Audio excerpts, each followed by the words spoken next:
Some people who were associated with the CIA came to my office one day, unannounced, and started talking about UFOs. That's not our LNS though, is it? There's another thing. They said, we have this medical data, we need your help. Looking at the brain scans, we found the same internal scarring. What's special about these people? Well, they're pilots. We're seeing them in the morning, afternoon, we're seeing them in the evening, and their maneuvers. They don't correlate with the technology that I'm aware of as a fighter pilot. All these different government agencies had pertinent information on this topic that they weren't sharing. There was virtually no discussion in mainstream news outlets. Yet meanwhile, local papers, there were thousands and thousands of reports all over the world. After that night, I became scared. I had a mark on the side of my head. I had been rectally injured. I was obviously the victim of an assault of some sort, but when? Who?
There is a much bigger picture, a much broader way of looking at UFOs. It's not as simple as some physical craft coming from somewhere else. There's something elusive or trickster-like about the phenomena themselves. It might be fair to say we're in a Jacques Vallée moment here.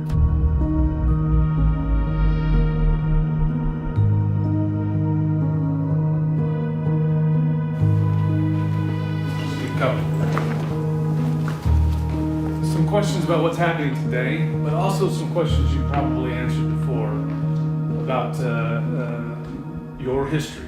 And about? Your history. Yes, okay. For me, Jacques Vallée is the barometer. He's a major UFO researcher, really legendary in many ways. I'm not sure it's common knowledge, but the Monsieur Lacombe character, played by François Truffaut, is actually based on Jacques Vallée. Au cours des 5 et 10 dernières années, il y a eu une révolution dramatique dans les théories physiques qui nous autorise maintenant à penser en termes d'autres dimensions, en termes d'interaction entre la conscience humaine et la réalité physique. He started out as very much a kind of nuts and bolts kind of guy. You know, the UFO was a machine in the sky, and it was about tracking things with NASA and, you know, maps and astronomy and etc. He's moved very much to a view that it's also about folklore. It's about religion. It's about a consciousness. Jacques Vallée is certainly one of the most influential, one of the most, I think, intellectually nuanced and innovative thinkers who've been a part of the UFO world now for a good long time. On this subject of paranormal, of UFO, UAP, Does it feel the world has changed? The public's awareness of the problem has deepened in the last 5 years, certainly.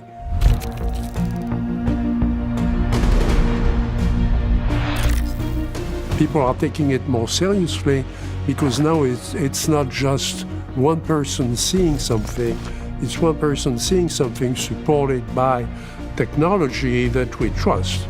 They're all going against the wind. The wind's 120 knots from the west. So that takes the whole subject to another level.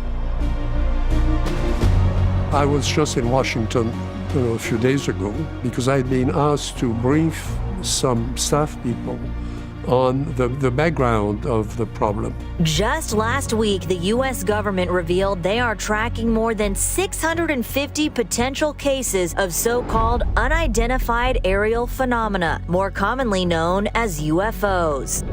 Director of the Pentagon's All-Domain Anomaly Resolution Office, Sean Kirkpatrick. Of those over 650, we've prioritized about half of them to be of anomalous, interesting value. I was informed in the course of my official duties of a multi-decade UAP crash retrieval and reverse engineering program, to which I was denied access to those additional read-ons when I requested it.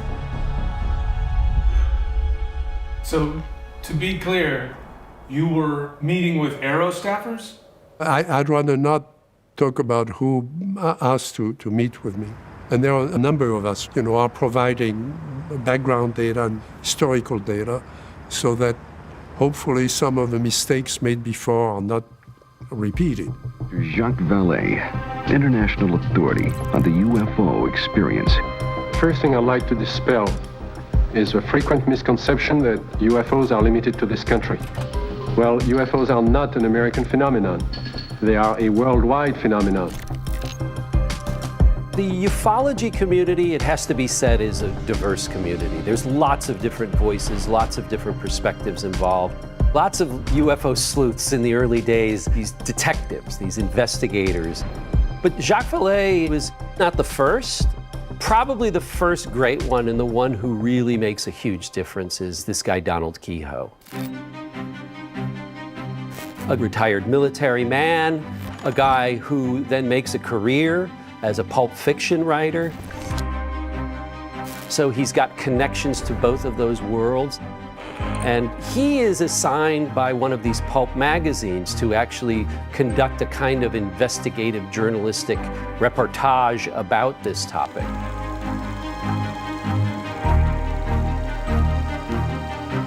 The UFO movement, as we know it today, really begins just a few years before this, in 1947. There's a private pilot by the name of Kenneth Arnold who's flying over Washington State, who sees these 9 objects flying in a pattern at enormous speeds in formation. And he reports this to the media. And from that moment on, you start to see a wave of sightings across America.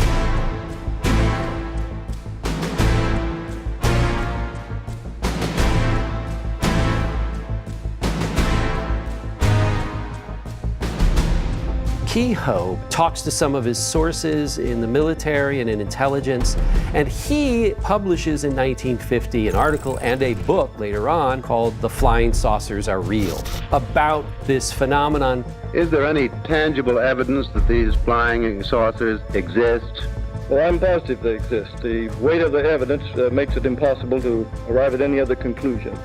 This book is really, really important for a number of reasons. First of all, the arguments it makes, that the government is pretty much convinced that these things are extraterrestrial in origin. Secondly, they're keeping it a secret because they're scared it's going to provoke a mass panic. And third, that the belief is that the aliens are now here for the first time because they've seen that we have exploded atomic bombs.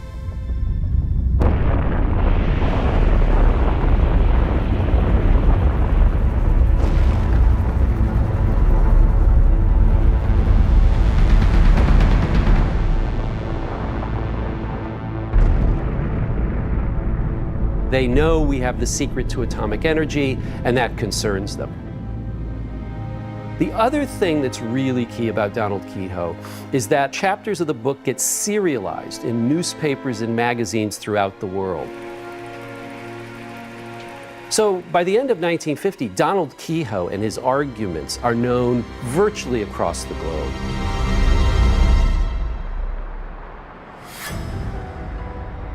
I've always wanted to be an astronomer. You know, when I would grow up, I had a telescope, and, you know, what teenagers do when they discover science and so on. And what changed my look at things is that I saw a UFO with a friend of mine. We were the two best students in physics and math, and he saw it independently of me. Arrivé à quelques centaines de mètres de l'endroit où nous voyions l'objet, le moteur s'est arrêté avec les phares. Ma radio qui était allumée s'est éteinte, sans raison apparente. Nous avions l'impression que c'était un anneau qui tournait lentement, et de ça s'est détaché un cône, une forme de quartier de tarte.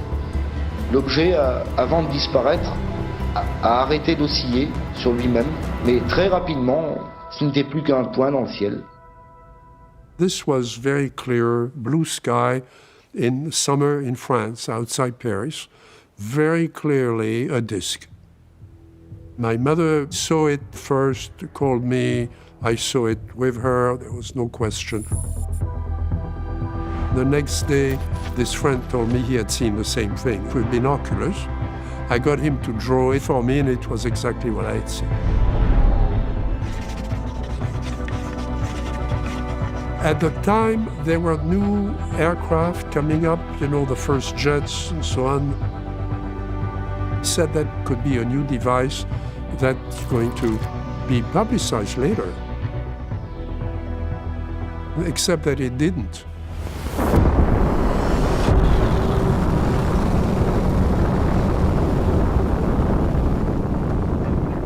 My first job was at Paris Observatory, tracking the early satellites. So we were working with the US Navy, you know, we're computing orbits of satellites.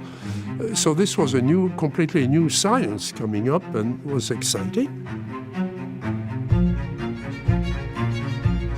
The whole team saw some things we could not explain, but we did not report it. And the lesson there, I asked, we had computed the orbit, we had the data, with data from other observatories. Why don't we send it to the US Navy? And my boss said the Americans would laugh at us. And the last thing you want as a scientist in France or anywhere else in the world is to be laughed at by the American Academy, because the Americans may have an explanation for this that they haven't given us. Major Kehoe, why will the Air Force, why will the United States government withhold information from United States citizens? For what reason? Because they're treating them like children, the way they did with the H-bomb at first, and the way they've been doing with other things. Now, I'm not attacking the United States Air Force. I'm attacking a small group in there that has been persistently keeping this from the public, just as they've kept other things. The conspiracy theory, at least within the UFO world, is really something that emerges almost from the very beginning. Lots of people over the decades are asking, what are they? Where are they from? What are their intentions? But there's this second order question, which is, what does the government know? When are they going to come clean? And in fact, Donald Kehoe really makes that his focus. He becomes the head of really America's biggest UFO organization called NICAP. NICAP's mission is primarily going to be what I think we today would call disclosure. Get the government, lobby the government to come clean. We want congressional hearings. NICAP's director, Major Donald E. Kehoe, insisted that the Air Force knew more than it was telling. We are being observed by a highly advanced superior civilization. Instead of being a subject for ridicule and a big joke, actually is a serious matter which could affect the lives of all of us. And for the umpteenth time in as many years, the Air Force, called before a congressional committee, said it was hiding nothing. There's nothing in the records which would indicate that we have been visited by any advanced civilization. going back from the 1950s. People love the government secrecy movies,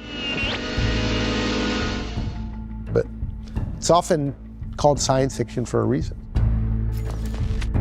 We live in a country where conspiracy theories now are all the rage, right? We have political leaders that traffic conspiracy theories in a way that we didn't a generation ago. I find it hard to believe, having spent so many years with these agencies and the people who work there, mostly good people, mostly dedicated public servants, that they have orchestrated this vast galactic conspiracy for decades and decades. But people love a good story, and the more fantastical it is, the better. The committee wishes to emphasize that there is no evidence of any wider conspiracy. No evidence whatsoever.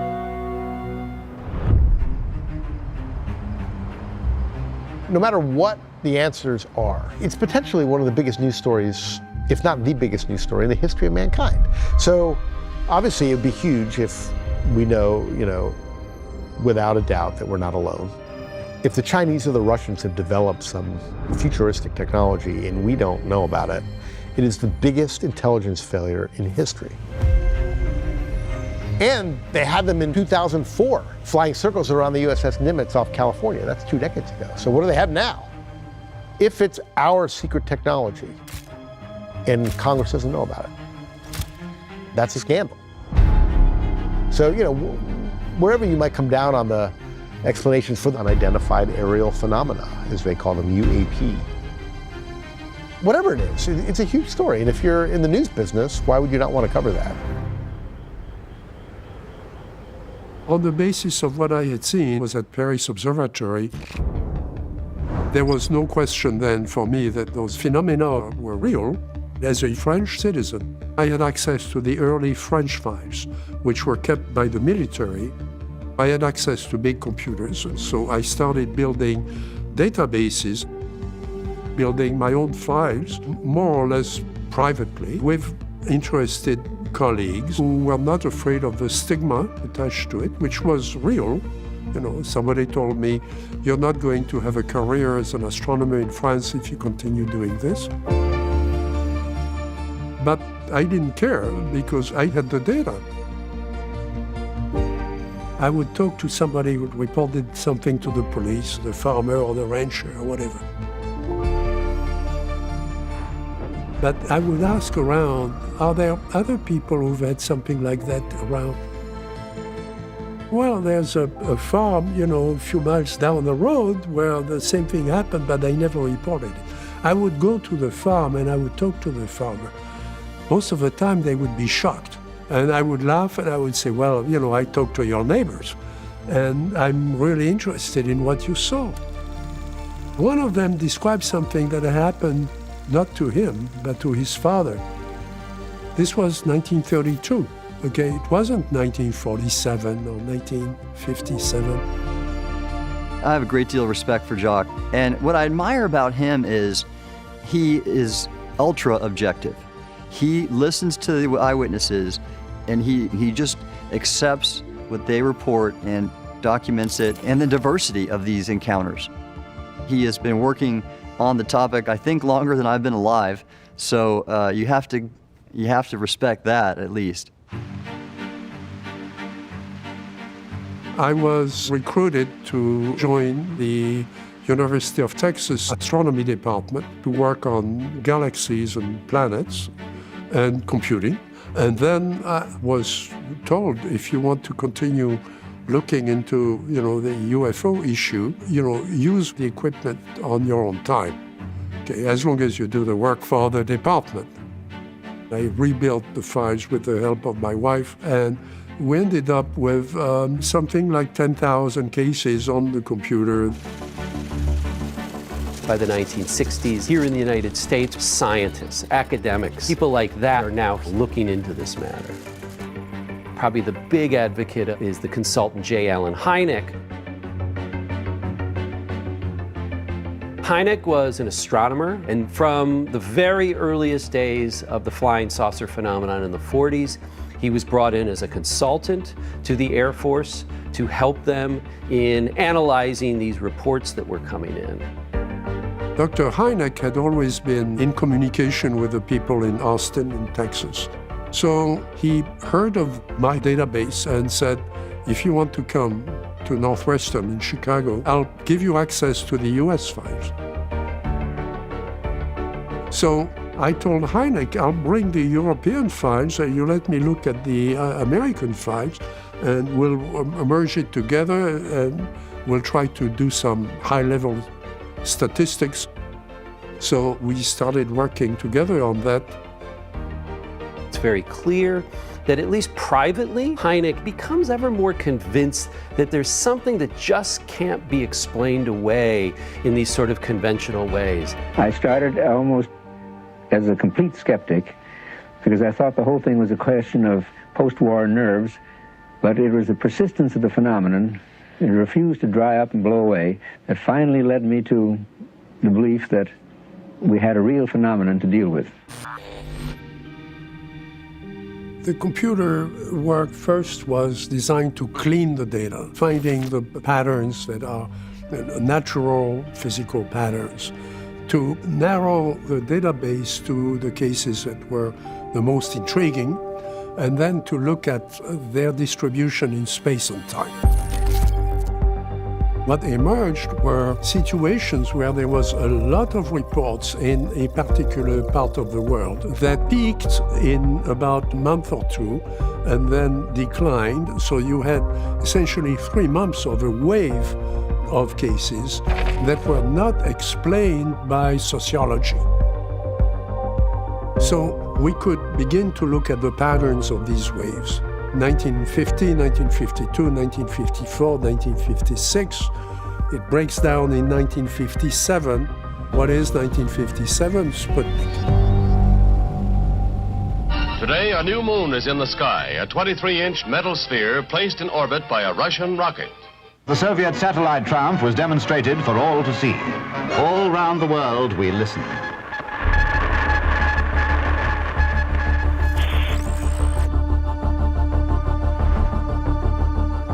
So you can say, well, there were more people looking up in 1957 because they were looking for Sputnik.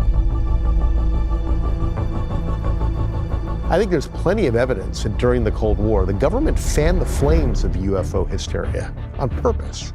Because if we were building secret planes and testing them out in the Nevada desert, we didn't want the Russians looking at them. So if you start spreading UFO hysteria, people are looking here, people are looking there, including the Russians and the Soviets too, to throw them off. The stuff we're sort of hiding, we don't want them to look at.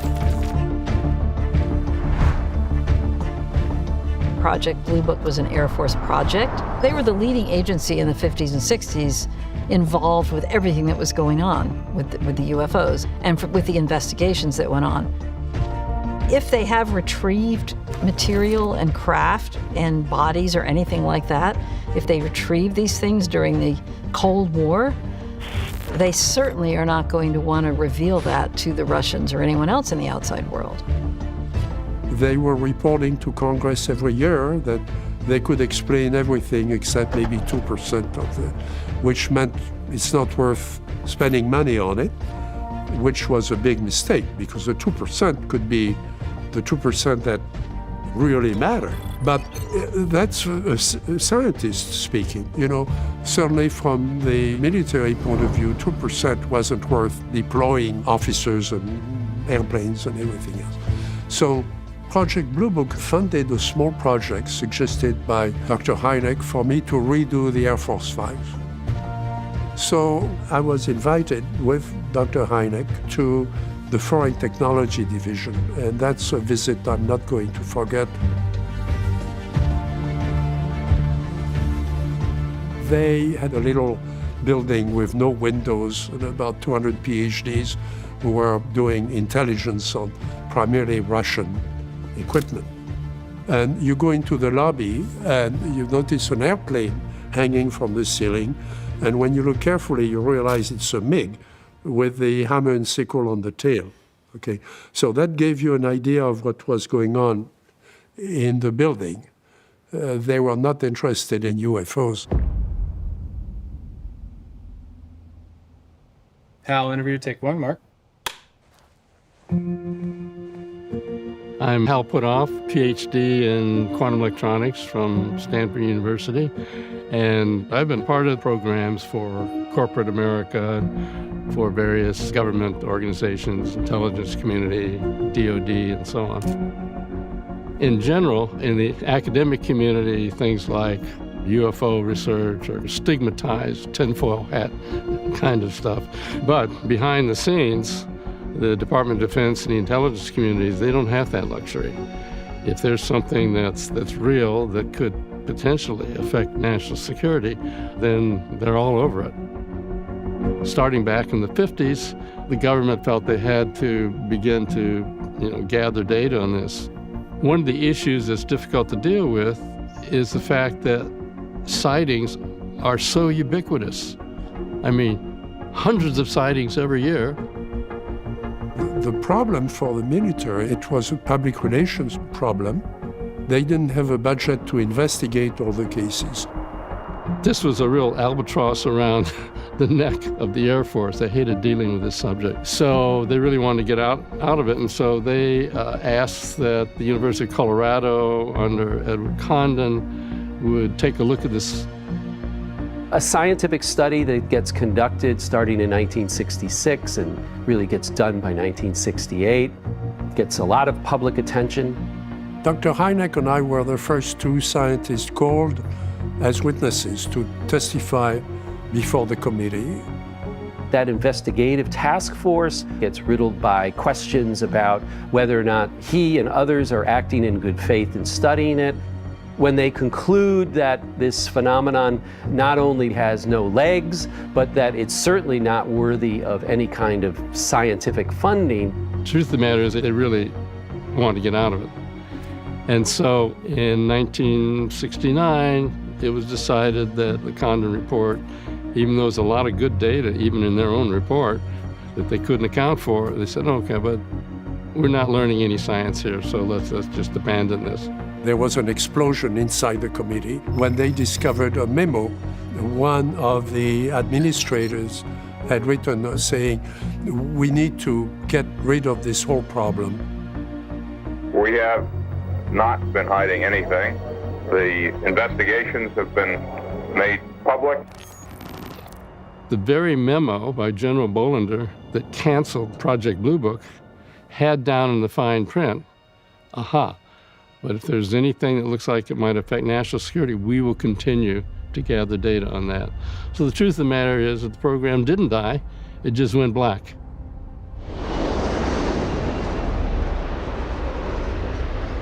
I do think it's curious that you never see the Air Force talk about it. It's always Navy pilots. You never hear anything from the Air Force. The Air Force has been, very noticeably silent on this issue, and the Navy has taken the lead in terms of speaking about it, acknowledging the videos, contributing to reports. Of course, the Air Force was responsible for a lot of the things that happened in the past that people are unhappy about. The committee concluded that in the 19 years since the first UFO was sighted, there has been no evidence that unidentified flying objects are a threat to our national security. As we convene here, UAP are in our airspace, but they are grossly underreported. These sightings are not rare or isolated, they are routine. Parts of our government are aware of more about UAP than they let on, but excessive classification practices keep crucial information hidden. I served the Navy for 32 years. It's weird, but there are cultures within each military branch. And the Navy culture is very much one because we work on ships away from any kind of support or any kind of observation sometimes, that we just learn how to do things on our own. And we take initiative, and we're not afraid to speak out because we sort of own the issue. But the Air Force always has some oversight. And that oversight creates a much more hierarchical organization. And you see that in UAP reporting. These pilots, these Navy pilots are not afraid to come out, but the Air Force, their reporting is next to nothing. Navy and Air Force jets are both training and doing exercises in the same area, The Navy pilots are seeing and reporting these UAP. None of the Air Force pilots are reporting these things. And it's not because they weren't seeing them. They had to have been seeing them. They have even better sensors than the F-18s. UAP are not going to be discriminating between any given military branch of any given country, obviously. The Air Force has to be seeing these. Of course, the Air Force has a lot more to lose than the Navy because they own this multi-billion-dollar air defense system, so they'd be acknowledging that they're failing to meet their mission.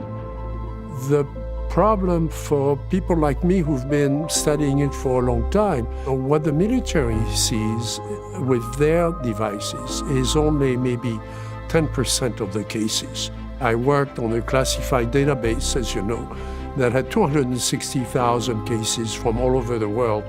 Those are not being considered right now.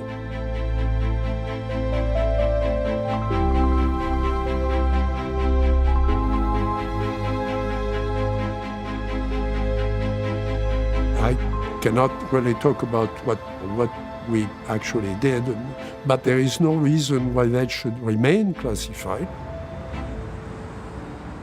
How did you first understand who Jacques Vallée was?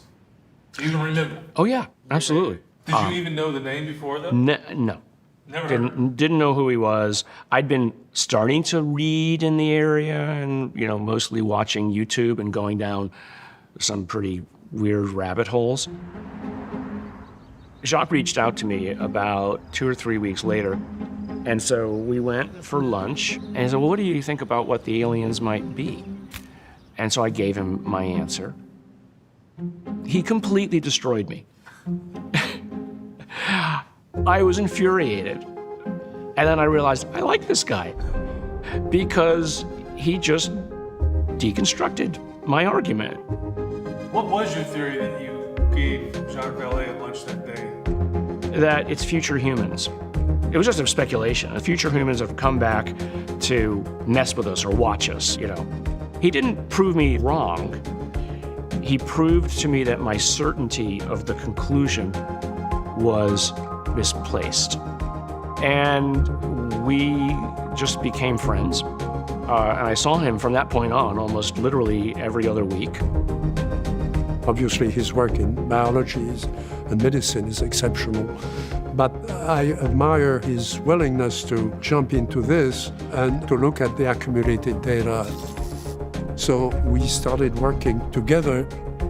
When it comes to UAP or UFOs, there's a story and then there's material evidence.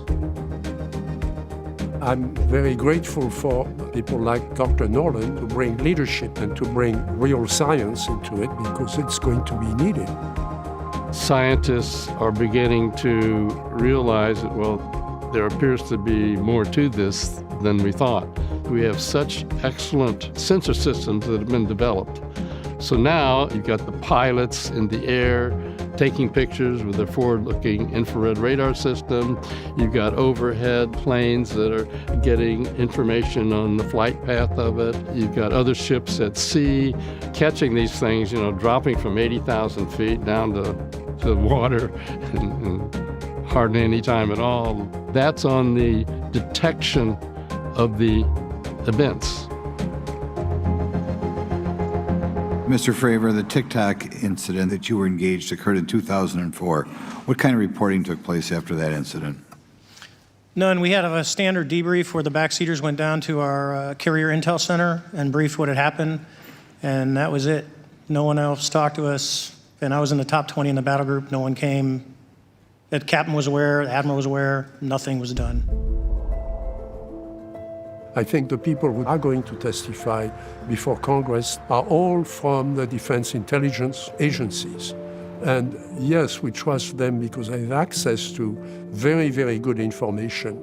But what they look at is very narrow. What about what people in France have seen in the fields since the 1940s? What about in other countries? What about what Whitley Strieber saw? Of course, I guess the Strieber story is pretty well known. What happened to you initially?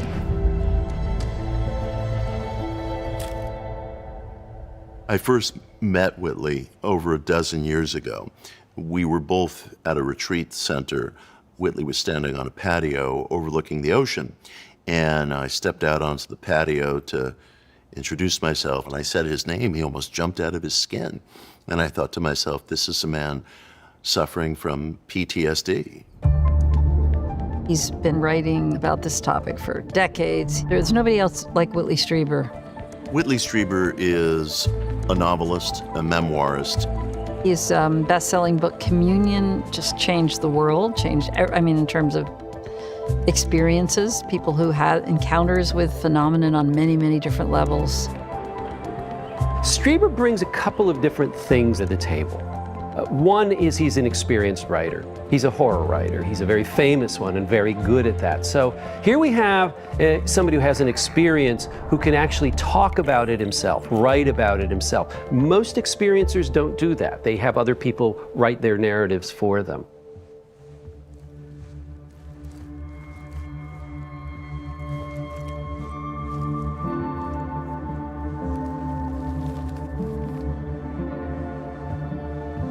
I'm Whitley Strieber. I grew up in South Texas, old-fashioned Texas family.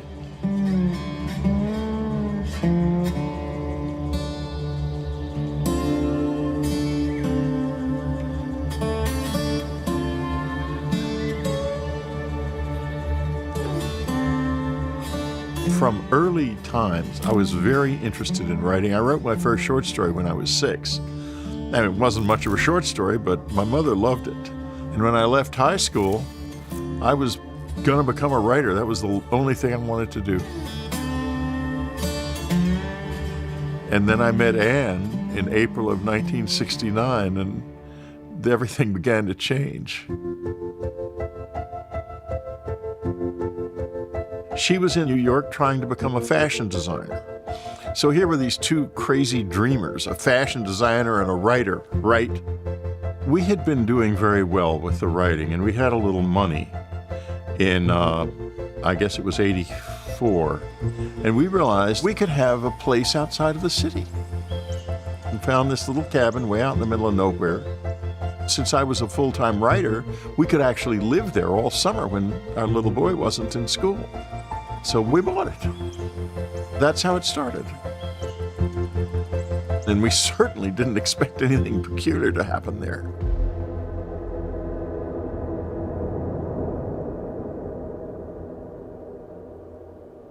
The Christmas was exceptionally lovely.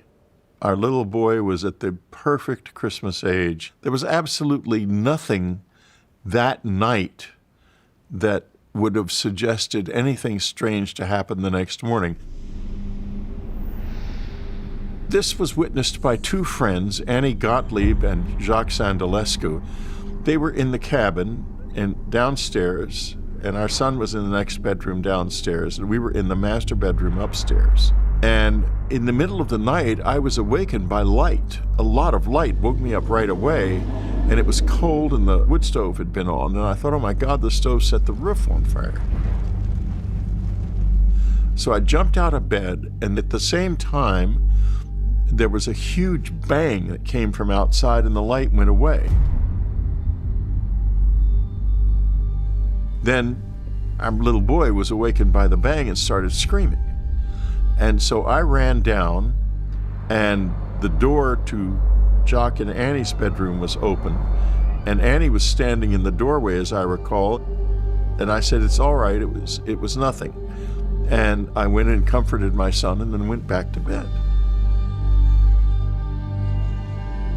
But later, when Annie and Jacques were questioned without any preamble, they remembered a lot that was unusual. Jacques had seen a light so bright he thought it was daylight and he thought he'd overslept. Annie had heard feet scurrying from above, from the ceiling, as if someone was running, little feet were running out of the bedroom.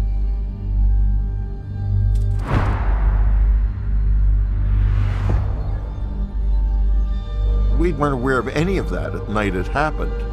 But after that night, I became scared. I bought a shotgun, I bought a pistol. I could not imagine sleeping another second at the cabin, and Anne thought I was going crazy.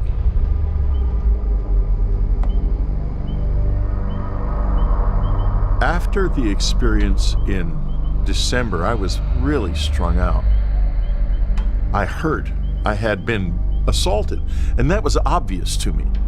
I mean, I had a mark on the side of my head. I had been rectally injured. I was obviously the victim of an assault of some sort, but when? Who? You mentioned initially going to the doctor several times, right? I want to know how you tried to rule out any kind of mental or emotional aspect to it. I went to the doctor because my first thought was either it's a brain tumor or psychosis of some kind, because the memories were very vivid. I went through an MRI scan to determine whether or not the brain was in normal shape, and it was. The test showed that I was in exceptionally stable brain, highly unlikely to hallucinate. What I wanted to do was to find out that there was some explanation for this that was normal, a rational explanation. I think on the second doctor visit, he examined me rectally because I mentioned that I was in pain, and he did find I had been raped. And I was it was a terrible period of turmoil in our lives because I was subliminally thinking I was going mad. When an event happens to you, right, I think the first thing you have to do is decide, I'm going to tell somebody. Yeah. And I'm guessing Ann is the first person you're really talking to. No. I thought, I can't tell Ann this. And I started trying to get rid of Ann and get her to divorce me because I figured I'm psychotic and I don't know what is going on. Finally, I got it together enough, and I told her one night. Tears were coming at the edges of her eyes because she was thinking I was going to say, honey, we need to end this. It's not working. And instead, I say, I think I was taken aboard a flying saucer by little men. And she blurts out, oh my God, thank God, I thought you were going crazy. We burst out laughing, and sort of laughing and crying at the same time. We just flew into each other's arms, and that's when the whole rest of our life started. You reach out to the medical community, you have testing done. At what point did you say to yourself, or did you speak with Ann about writing the story? After I had the 2 sessions with the head of the New York State Department of Psychiatry and one of literally the leading psychiatrists in the United States, we had to face the fact that apparently something had happened that involved these strange beings, that they were real in some way. As to what they were, I've never been ready to say they're aliens from another planet. A lot of other people have said that for me, but that's not what I say. I call them visitors because we don't know what they are. We have no idea. My wife, I have to give her credit. She was always encouraging me to write. She was the one who made sure that Communion, the book, was a book essentially of questions, not of answers. And millions of people responded to it. They knew it. They recognized it from something in their own lives. When I was a boy, I think I was around 7 or 8, I woke up with little people in my room. And I told my parents, I said, there's these little men who come into my room at night and I'm awake and I can't move. And I said, oh, you're dreaming, it's okay. And I know that, and one of them looks in the window. And then that happened for about 2, I'm getting goosebumps remembering it. And then it stopped. I don't have any bad memories of it, it's just remember it. I didn't know what a UFO was then. There was no internet. Aliens weren't a discussion topic. There were 3 channels on our TV, black and white. But it wasn't literally until I was a grad student at Stanford and I was at a used bookstore in the science fiction section, of course. And I pull out a book, and there on the cover was the face of what I had seen. And it was Whitley Strieber's Communion. I remember dropping the book on the ground and had like a nervous breakdown because it was like that was, and it all came flooding back. I wanted to be a film, and somehow it ended up kind of cockeyed. I think it would have been possible for the film to reflect the open-endedness and questioning of the book, but it does freeze things in a kind of level of reality. Christopher Walken danced in the film. He's a wonderful, great actor and also a great song and dance man. And he dances great, but people keep asking me, well, did you really dance? And I said, of course I didn't dance. This experience compels us to keep the question open at every level. And insofar as the film tended to close the question a little bit, that wasn't good. Tell me about your memories initially of the public reaction. You went on shows, you talked about it, you were open to the public, obviously went on book tour. How would you react, do you think, if you woke up in the middle of the night and found at the end of your bed a small figure with 2 holes for eyes, a hole for a mouth, and wearing a very strange metallic garment? You know, I learned something about people, a lot about people, when I published Communion. Well, you'd probably scream, wake up and realize that you've been having a nightmare. Not my next guest. He didn't scream, he went along with the whole thing, and he ended up in a spaceship, being probed and prodded in all sorts of places. Seriously, when he woke up in his own bed the following morning, he had a pain in his bottom, among other things, and a lot on his mind. What did he do? He wrote a book about the whole thing called Communion. Publishing something with quote-unquote claims, and there weren't claims, they were questions, but they were taken as claims, is going to make you vulnerable. Will you welcome, please, Whitley Strieber.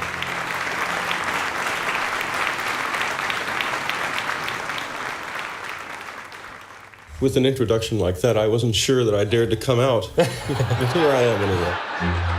A lot of people have a bully hidden in them, and they want so badly to let that bully out. I dreamt that I was lying in my bed, in the dark, when all of a sudden this bright blue light filled the room. Then I was lying on a table, and these scary aliens wanted to operate on me. Then South Park came out, and their first episode was a lampoon of me.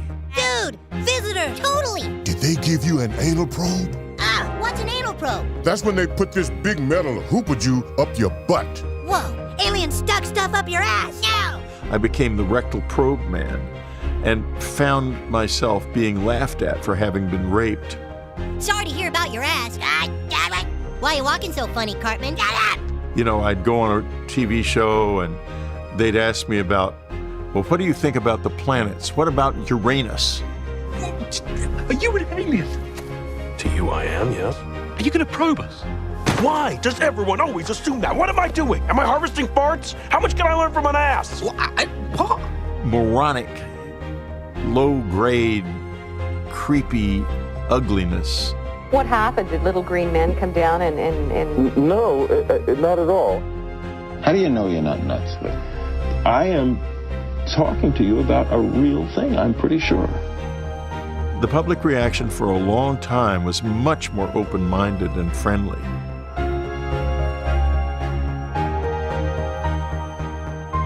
In fact, the book came out in October '87, and the letters started like a week later.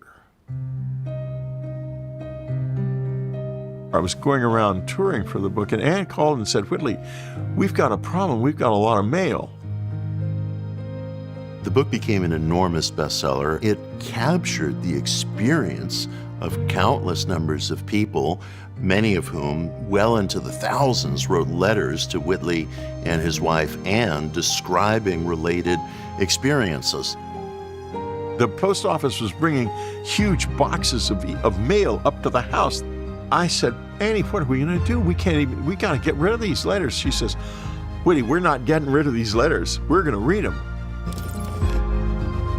This population of people who felt unseen and lacking in any kind of a voice or recognition, read communion, felt less alone, and said, this captures something like my experience. And people might think, well, these letters are fan letters, but they really are not fan letters.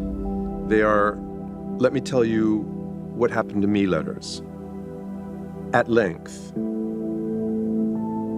They're coming to him to tell them their story.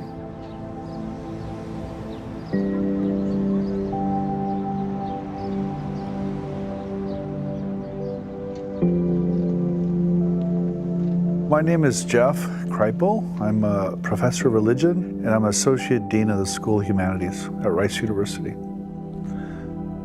The collection here is the Anne and Whitley Strieber collection. Whitley's been a colleague and a co-writer of mine for over a decade, and when Jacques Vallée offered to donate his papers and correspondence files, I immediately approached Whitley and said, hey, Jacques just did this. What do you think? Well, basically, what do you have? This is the first Anne and Whitley Strieber collection box. I don't know, there might be 9 of these or so. And I mean, I'm this far in box 1. Whitley published Communion in 1987, and he made the mistake of putting his address in the book because he thought, a dozen people might want to write him. And they received, they think, about 250,000 letters. And it was Anne, actually, who took it upon herself to read through these and winnow them down to the 5,000 that now exist. You're talking about 5,000 human lives that are reaching out to an author to often reveal their stories they've never told anyone. A lot of the letters look like this. I mean, they're literally handwritten with, blue ink on paper that's been torn out of a notebook. I mean, they're super personal. The letter writers consistently say, please, please call me. Please, please write back. They recognized in Whitley's honesty and his transparency their own anomalous experience, which often they hadn't told anyone. It's dizzying to fathom that there are more than 10,000 of these letters. So when you dive in there, you can be delirious. The details, the specificity, the variety of experiences of entities witnessed and observed. So it's going to take a deeper study of those letters to really see what they might be seen to embody or testify to collectively. What the letters say about us and our world is really simple. We don't know what we are. We are much more than we let ourselves believe. We live going down a little road of life, but we live in a magical and extremely strange world that we are part of and choose not to recognize, because if we recognized it, it would be impossible to live out a normal life. You would be, God knows what would happen to you.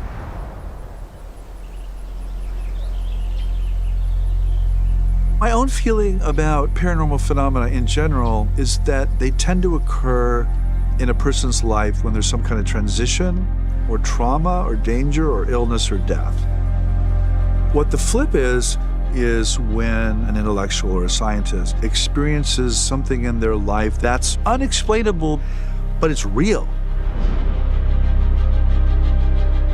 The flip is when a scientist realizes that, oops, actually mind is fundamental, and matter is what's epiphenomenal. Matter is actually some kind of expression of mind or consciousness, but my science or my chemistry or my physics actually doesn't change at all. It's just this complete flip of orientation. In other words, mind or consciousness is real. Whatever it is, it's part of being human and part of our world that for whatever reason, we are very reticent to face head on.